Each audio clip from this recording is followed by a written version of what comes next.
Salut tout le monde, j'espère que vous allez bien. Aujourd'hui on va se retrouver donc pour la review de Armageddon 2000. Donc petite précision avant de commencer la review.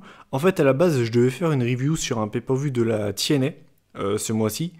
J'avais d'ailleurs fait un sondage et tout le machin sur quel pay-per-view vous souhaitiez que j'en fasse une review en fait.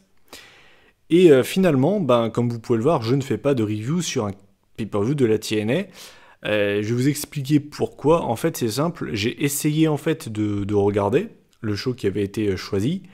Et en fait, plus le temps passait et plus je me rendais compte en fait que ça m'intéressait pas et que en fait, j'allais pas me forcer à à faire la review parce que sinon vous l'auriez entendu. De toute façon, j'ai pas envie de me forcer de faire une vidéo. Et de toute façon, même si je le fais, vous l'auriez entendu parce que j'aurais forcément bâclé la vidéo et de toute façon ça se serait vu et j'ai pas envie de faire des vidéos bâclées. Donc du coup à la place j'ai choisi un pay-per-view au hasard et du coup c'est Armageddon 2000. Donc je vais pas perdre plus de temps et donc je vais déjà vous faire la présentation de ce pay-per-view. Donc le show s'est tenu le 10 décembre 2000. Donc c'était à Birmingham dans l'Alabama. Donc c'était au Birmingham Jefferson Civic Center devant presque 15 000 spectateurs. Et le thème musical de ce pay-per-view, c'était Sweet Home Alabama, une musique que vous devez certainement connaître, en tout cas l'air est assez connu, et au final ça a été un thème qui a été remixé par le compositeur de la WWE, Jim Johnston. Donc voilà, un thème plutôt sympa. Eh bien écoutez, je vais pas perdre plus de temps, et on va donc pouvoir attaquer la review de ce show. Et donc l'opener de ce pay-per-view, donc c'était un intergender elimination tag team match. Donc c'était un 3v3. D'un côté on avait les Radicals, donc Eddie Guerrero, Perry Saturn et Dean Malenko, face à la team Extreme, donc les Hardy Boys et Lita. Match qui a duré un peu plus de 8 minutes. Donc c'est une durée plutôt sympa pour un opener. D'ailleurs, je préfère vous le dire tout de suite, mais je pense pas que je vais rester très longtemps sur les matchs. Je vais surtout détailler on va dire, le main event et l'ensemble du show à la fin de la vidéo et vous allez voir pourquoi. Enfin bref, voilà. Donc, alors, premier match de la soirée. Alors, j'ai pas noté l'ordre des éliminations. Donc, en fait, à la fin, donc, il restait Lita et Dean Malenko. Et finalement, eh bien, c'est une victoire de Malenko qui a fait abandonner Lita avec un Texas Cloverleaf. À savoir que, à la base, Malenko avait eu un rendez-vous galant avec Lita. Finalement, ils étaient tous les deux dans le lit, donc il voulait faire son affaire, Malenko.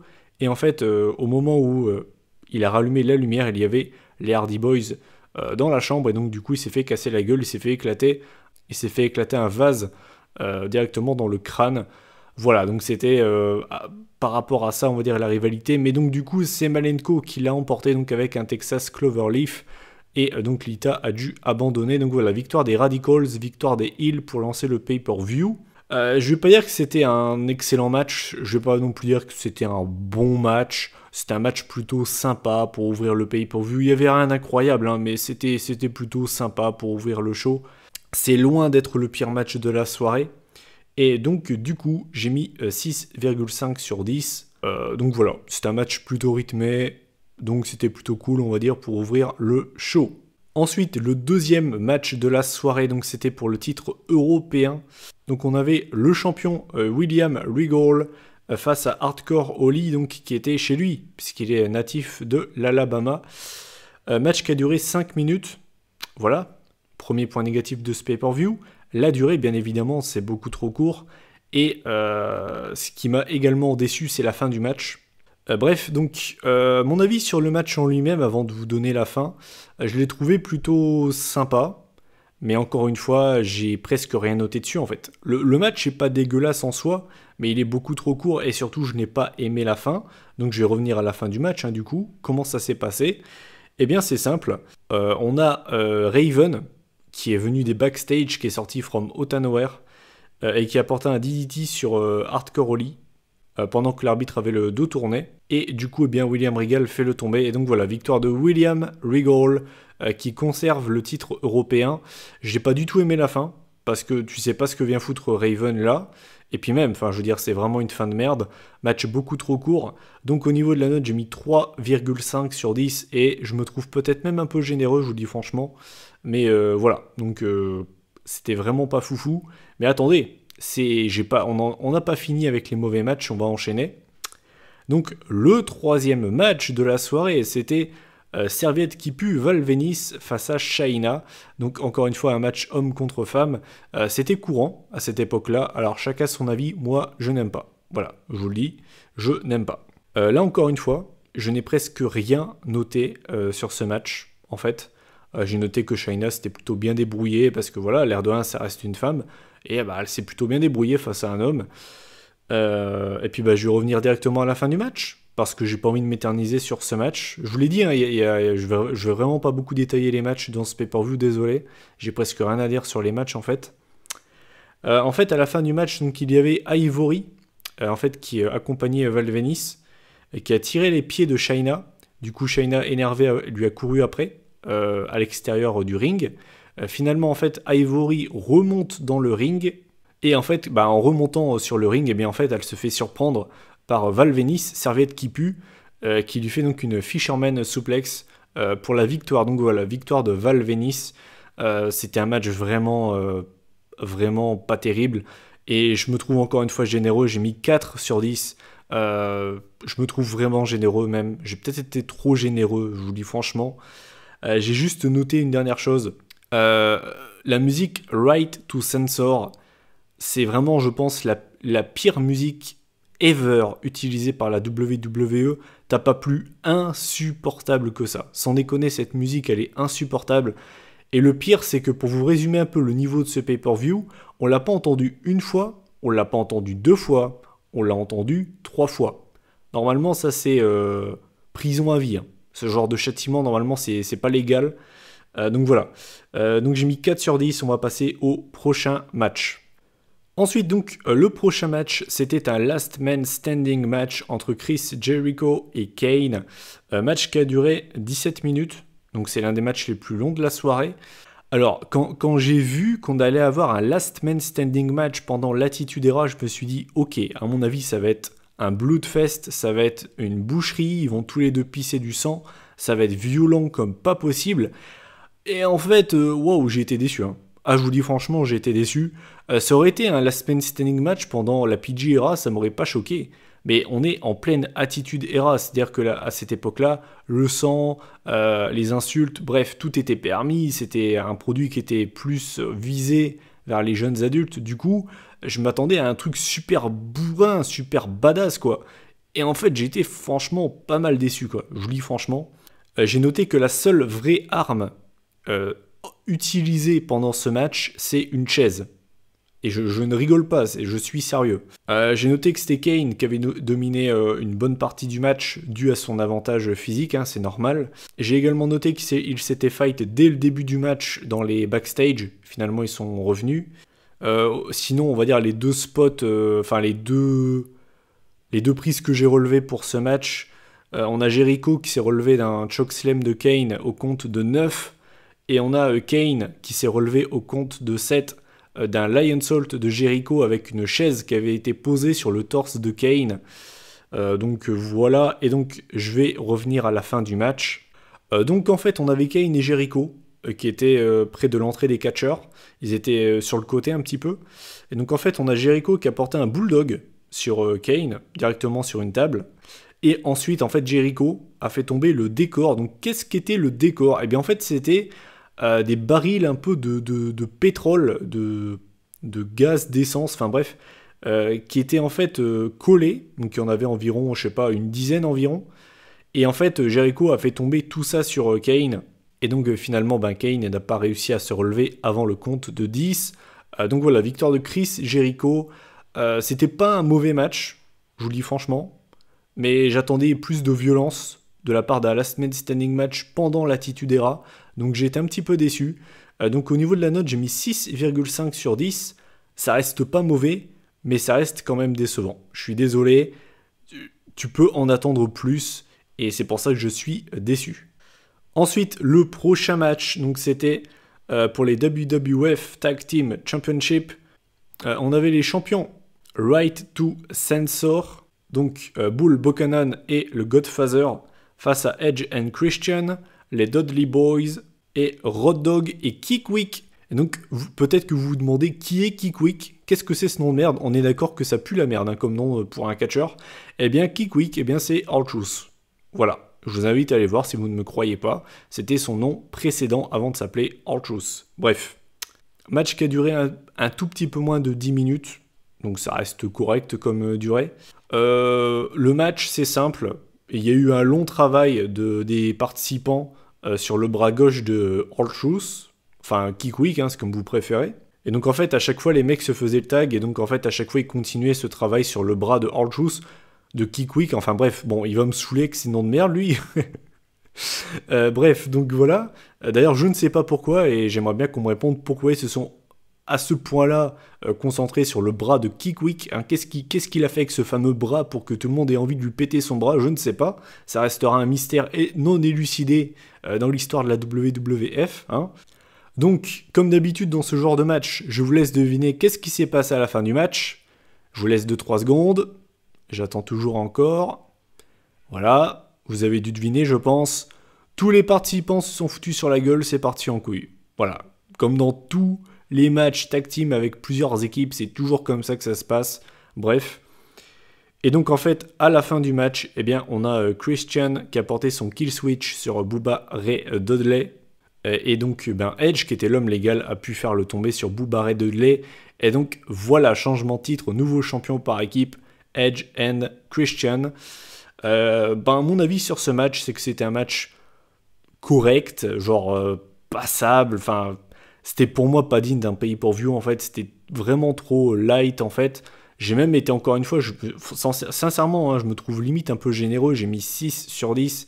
Ça reste pas une mauvaise note, ça reste pas une note incroyable, mais c'est vrai que c'est pas fou, quoi. Je veux dire, sans déconner, quand tu vois le nombre de catcheurs qu'il y a dans le ring, t'as quand même Edge et Christian, les Dudley Boys, tu te dis, bon, il y a peut-être moyen à faire quelque chose de bien. Et au final, pas vraiment, quoi. Ensuite, le prochain match, donc c'était pour le titre intercontinental. Donc on avait le champion, le badass Billy Gunn, face à Chris Benoit. Un match qui a duré 10 minutes. J'ai noté que le public était complètement mort. On est quand même pendant l'Attitude Era. Hein. En général, le public était toujours chaud, tout ce que vous voulez. Là, le public en avait rien à foutre. Ça veut un petit peu tout dire, hein. J'ai noté que Benoit s'était concentré sur la jambe gauche de Billy Gunn pendant une grosse partie du match. Et finalement, eh bien, c'est Benoit qui remporte ce match puisqu'il fait abandonner le badass Billy Gunn avec le Crippler Crossface des familles. Hein, tout le monde connaît cette prise. Ce qui a permis à Benoit de remporter beaucoup de titres, hein, de toute façon. Donc voilà, Benoit qui devenait à l'époque le nouveau champion intercontinental. C'était pas un mauvais match, mais c'était vraiment pas fou, encore une fois. C'était un match passable, encore une fois, mais le problème, c'est qu'on est en pay-per-view. Et il y a trop de matchs qui sont soit mauvais, soit passables, quoi. Et je veux dire, là, on est quand même arrivé au 6e match de la soirée, je crois, ou au 5e. Il n'y a toujours pas un vrai bon match, quoi. Moi, ce que j'appelle bon match, c'est quand on tape du 7,5. On est en pay-per-view. C'est un peu compliqué, quand même. Enfin, bref. On va arriver à l'avant-dernier, entre parenthèses, un match de la soirée. Et c'est toujours pas là où on va avoir un bon match, hein, je vous le dis. C'était pour le Women's Championship. C'était un triple threat match. On avait Molly Holly contre Trish Stratus, contre Ivory, qui était donc la championne. Et donc, on a entendu pour la 3e fois le thème de Right to Censor. Kill me, hein, très clairement, je vous le dis. Écoutez, je vais pas perdre plus de temps. Je vais revenir à la fin du match. Hein. Et bien en fait, à la fin du match, comment ça s'est passé? Eh bien, on a eu une powerbomb de Molly Holly sur Trish Stratus. Finalement, Ivory envoie Molly Holly à l'extérieur du ring, fait le tomber sur Trish Stratus et remporte le match. Voilà, donc victoire de Ivory, qui conservait à l'époque le titre Women's. C'est beaucoup trop court, hein. Le match a duré 2 minutes. Qu'est-ce que vous voulez que je vous dise? 2 minutes. Qu'est-ce que tu veux que les meufs fassent en 2 minutes? C'est impossible de produire quelque chose d'intéressant. Et voilà. Au niveau de la note, j'ai mis 1,5 sur 10. Eh oui, il y a du niveau, hein, pour ce pay-per-view. Il y a du très très haut niveau. Enfin bref. Et enfin, on va arriver au main event de la soirée. Donc c'était un Six-Man Hell in a Cell match pour le WWF Championship. D'ailleurs, c'est le seul Hell in a Cell match avec autant de participants. On avait eu un Triple Threat match en 2011 avec Del Rio, Punk et Cena. Et je crois que c'est vraiment les deux seuls Hell in a Cell match avec plusieurs participants. En tout cas de mémoire, j'ai pas envie de dire de conneries. Donc, on avait le champion, Kurt Angle, on avait Triple H, Stone Cold, Steve Austin, The Rock, Rikishi et l'Undertaker. Je vous laisse deviner, parmi ces 6 participants, quel est l'intrus. Qui est l'intrus? Je veux dire, sans déconner, quand tu vois les noms, il y en a un, tu te dis, attends, le match, t'as bien lu? Oui, il y avait bien Rikishi dans ce match. Quand tu vois les participants qu'il y a dans ce match, et qu'il y a Rikishi à côté, tu te dis, qu'est-ce qu'il fout là, quoi? Sans déconner, hein, je veux dire, c'est pas méchant ce que je veux dire, mais c'est quand même assez incroyable, quoi. C'est comme si dans un groupe de Ligue des Champions, t'avais le Real Madrid, la Juventus, le Barça et Guingamp. Hein, désolé pour les fans guingampais, c'est pas méchant ce que je veux dire, mais ce que je veux dire par là, c'est qu'il y a une différence de niveau, quoi. C'est quand même assez incroyable. Enfin bref. Alors le match a duré environ 35 minutes, j'ai pas la durée sous les yeux, je n'ai pas bien fait mon travail, désolé, mais je crois, de toute façon il a fait plus de 30 minutes, ça c'est sûr et certain, je crois qu'il a dû durer au moins 35 minutes, enfin bref, la durée est vraiment bonne, je peux pas me plaindre par rapport à ça. Alors, comment je vais vous résumer ce match, parce qu'il y en a des choses à dire par rapport à ça. J'ai noté qu'en fait, il y a Vince McMahon qui a voulu casser la cage carrément. Donc en fait, il a ramené un camion et en fait, il a mis un crochet sur la porte. Du coup, en tirant avec le camion, ils ont cassé la porte du Hell in a Cell. En gros, Vince McMahon ne voulait pas que ces 6 catcheurs se battent dans une structure pareille, tout ce que vous voulez. Et finalement, en fait, Mick Foley est venu pour frapper Gerald Briscoe et Pat Patterson. Et du coup, le match a pu avoir lieu. Et ensuite, on a les flics qui sont venus pour arrêter Vince McMahon. Ce qui ne me demandez pas pourquoi, hein, ne me demandez pas pourquoi. Comme Vince le dit, c'est son entreprise, il fait un peu ce qu'il veut. Et c'est vrai, hein, je veux dire, c'est son entreprise. S'il a envie de casser sa propre cage, qu'il a payé de lui-même, il peut le faire en fait. Donc c'était un petit peu ridicule, mais bon, hein, on va dire qu'on n'a rien vu. J'ai noté que tous les participants avaient saigné, enfin presque. Il n'y en a qu'un seul qui n'a pas saigné, je ne sais plus qui c'est. Il y en a 5 sur 6 qui ont saigné. Et ça c'est cool, parce qu'on est dans un putain de Hell in a Cell match. On est dans un putain de Hell in a Cell match.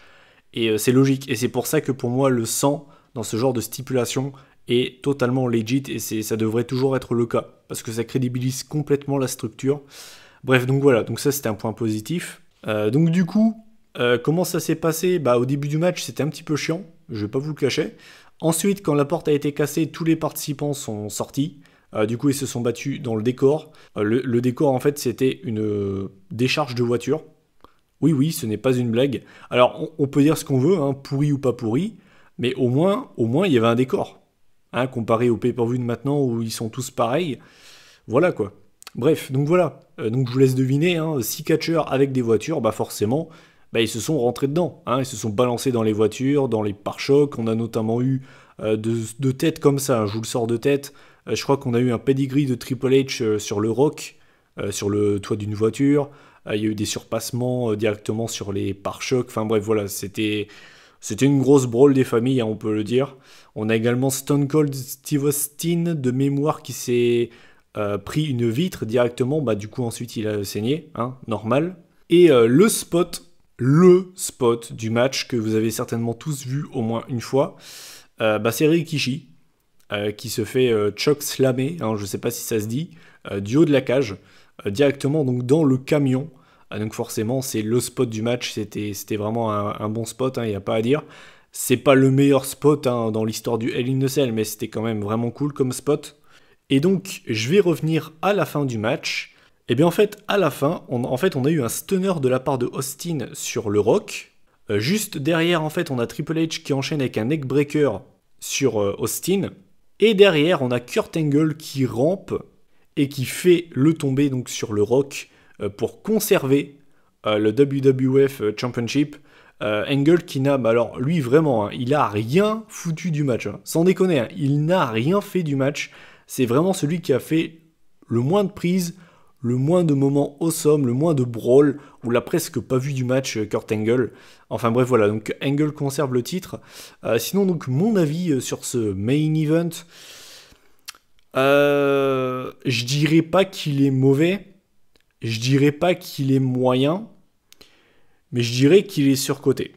C'est un bon match, mais ça s'arrête là en fait. Je trouve pas qu'il est si exceptionnel que ça.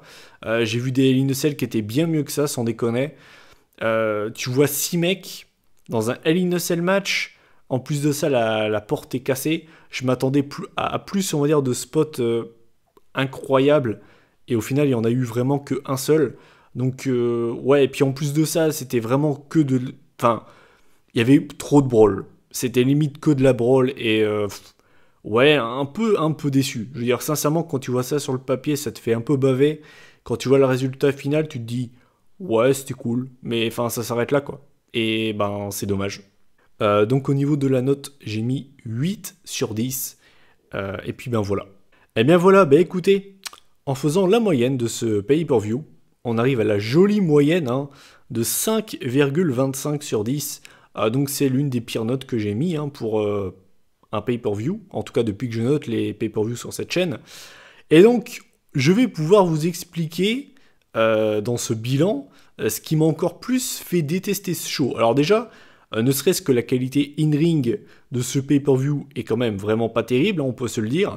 Le seul vraiment bon match de ce show pour moi, c'est le Hell in a Cell match, qui en plus de ça pour moi est surcoté.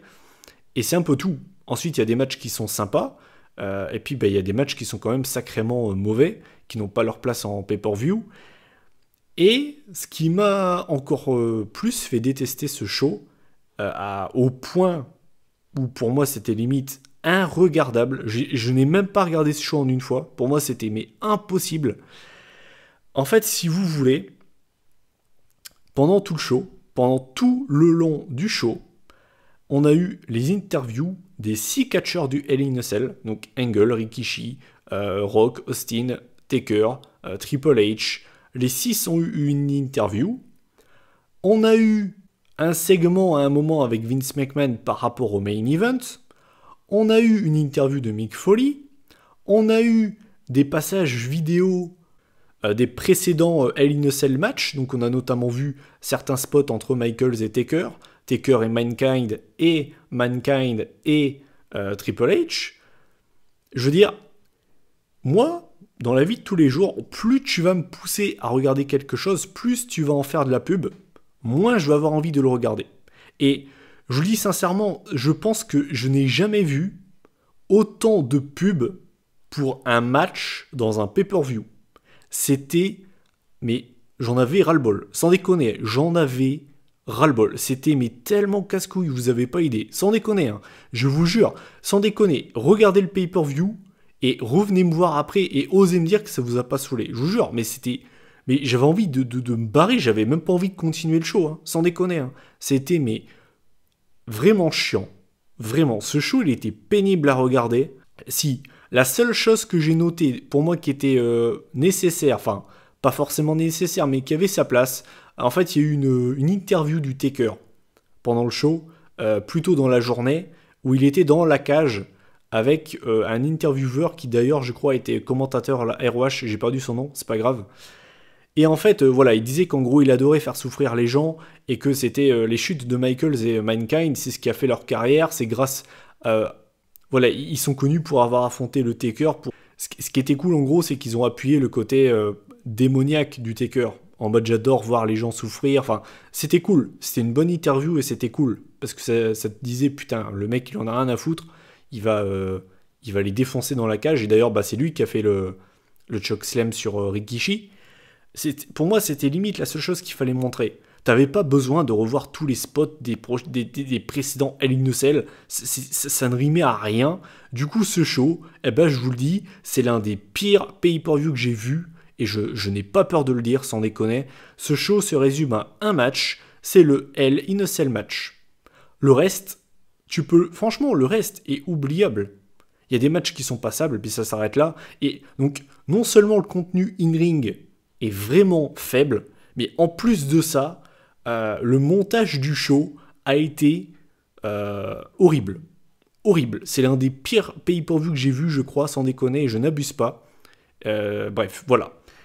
Donc comme vous pouvez le voir, ben, mon bilan de ce pay-per-view n'est vraiment pas très positif. On nous rabâche souvent que le catch c'était mieux avant. Bah pas forcément. Hein. Montrer Armageddon 2000 à un mec qui vous dit ça, il va peut-être changer d'avis. Hein, parce que franchement, voilà. Donc du coup, est-ce que je vous conseille ce pay-per-view? Non. Ah non, très clairement pas, non. Ben voilà.